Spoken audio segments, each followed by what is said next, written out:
Hello and welcome to the channel. Today we're taking a quick look again at our Battlecruiser. You see we actually have two different variants of it now. And this is something we've been going over today, basically, with a number of different messages and comments we've received across the multiple sites, of course, we post through. And what we have here is, this is the, well, not the original anymore, but the original refit that we've been working on. It's pretty much the same as you saw in the last video. There are some additions. Primarily, of course, what we have inside is the floor plans are fleshed out. There's obvious gaps, of course, to allow for expansion to the upper and lower areas. But what the major difference between the two is going to be the hangar system.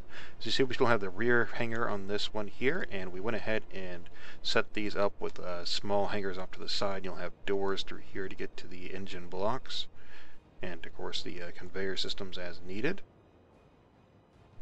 On the rear here, of course, we replaced our large thrusters with the Sage thrusters there, and we actually fleshed out the thruster housing using non-Titan thrusters for the moment, since we actually have not gotten around to testing up the Titan engines, rather, to see if they are indeed properly balanced. So, we've got two Sage thrusters, and then, of course, the 6 medium thrusters and 1 small thruster. Now, we'll go ahead and cut in here so you can take a look at what we have on the back end of this. Well, we don't really mess it up. There we go. Alright, so what we did here is we just braced the inside with 2 cross beams of armor. That way, if you take damage on the surrounding armor, of course, that will stay intact.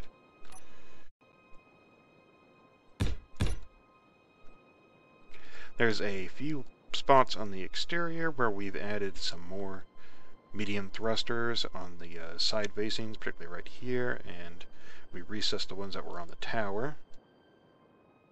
Now, going over to our newest design, what we've done here, you can obviously tell the difference, is that we've moved the hangar bay from the rear to the midsection of the ship, and it's actually a complete fly-through, which is personally my preference, because then you actually have the ability to abort a landing if something malfunctions or you take hits, and of course you're already lined up to go through the ship. Okay, because some of you pilots will have experience with situations where you're coming in and then something, well, like we described, just happens, and suddenly you don't have the ability to effectively divert your direction, and of course end up crashing into the station or large ship that you landed into. Now this, we went ahead and did a side room here for basically you'll park your fighter craft and other small craft that are not going to be on the landing deck. Of course, we can't expand this further because we actually have all this open space down here. We went ahead and put in the blast doors, the hangar doors rather, to cut off each engine block so that way they're accessible for repair internally, but they can also be sealed off if they take damage. And again, this is still open right now. This can be filled up with cargo, or we might even expand it to have multiple hangar options as well. We replaced the rear hangar area access with the actual observation deck sort of thing. So this would basically be where your crew lounge is going to be. Of course, we have the same thrusters on the exterior back there as you saw. We did put some armor slopes around those, which we did not do yet on the other design. So, what we have in here is, of course, the floor is also fleshed out. We did some temporary stairs using the vented windows. It's an older concept that people have been using in the game for a while. We'll probably change that to a more rigid, more sturdy design. Of course, our observation window up here is the same. We haven't actually gotten to add to our security room up there as yet. You can notice that the hallway here near the nose is considerably thinner. It's not as wide as it was before. And what we'll see here when we come out here is the reason for that is since we cut out those large thruster banks on the side, we actually put in a larger number of medium thruster banks up here on the nose. So those have the armor plating on the inside to compensate for that as well. Now, everything else here is pretty much the same. We did go ahead and elevate this armor ridgeline here. We took out the hangar doors there, of course. to make up for it. Basically, we had to elevate these thrusters to make room for everything to properly fit without having conveyors across the floor and ceiling of the actual hangar. And in that regards, of course, you can see the conveyor system is right there. It's on the surface now, and that's of course why we expanded the armor ridge, was to cover more of that.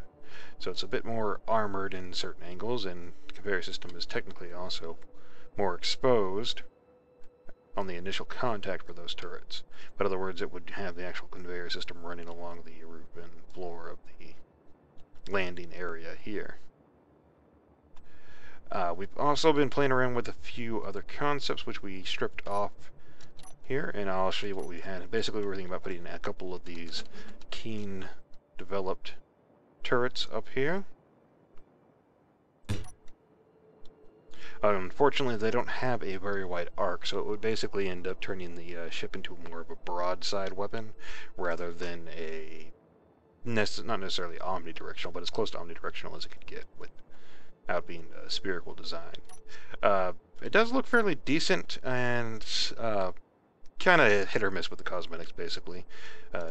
There's obviously some aesthetic problems with it as well, but it doesn't look that bad. And like I said, the real problem with it is the fact that it would change it to a broadside ship, and of course that means that you would never be able to bring all your guns to bear on one target because of the limited angle those turrets have. Now, of course, these other turrets, they don't have that problem. Even the Minotaur turrets, they have a nice wide range of coverage. So pretty much going straight at a target with the initial setup here, you'll be able to bring all guns to bear on it. Alright, that's just a quick update on what we've been working on here on the Battlecruiser. We're probably going to do some more work on it tonight. Let us know what you guys think, which hangar design you actually prefer. Obviously the rear hangar would be for more of a skilled pilot approach rather than having the fail-safes that you have here, having the run-through mid-deck hangar. Of course, that also has its own drawbacks because that means any collisions on the hull are likely to hit key areas since your command system is above and below this area. Alright, anyways, let me know what you guys think on it, and we'll go from there and see what else we can come up with. And of course, as always, have a good day.